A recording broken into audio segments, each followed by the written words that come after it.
Alors quelles sont les grandes étapes de la construction d'un patrimoine au cours de sa vie? Eh bien vous allez voir que c'est assez simple et que ça répond à la logique et au bon sens. En premier lieu, il faut se constituer une épargne disponible de précaution. Cette épargne vous permettra de faire face à des imprévus ou d'anticiper des achats à court terme. Ensuite, dès que cela est possible, investir dans l'immobilier pour votre résidence principale ou de futures retraites. Cet investissement vous permettra de transformer des loyers dans un capital immobilier. Une fois celui-ci payé, vous économiserez donc des charges de loyer.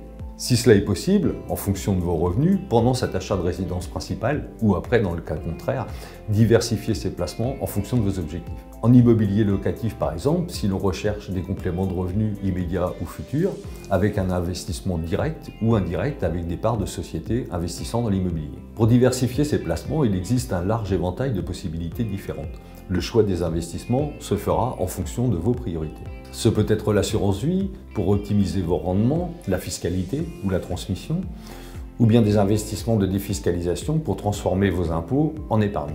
Un conseiller en gestion de patrimoine saura vous guider dans ces choix d'investissement pour vous aider à une construction progressive de votre patrimoine.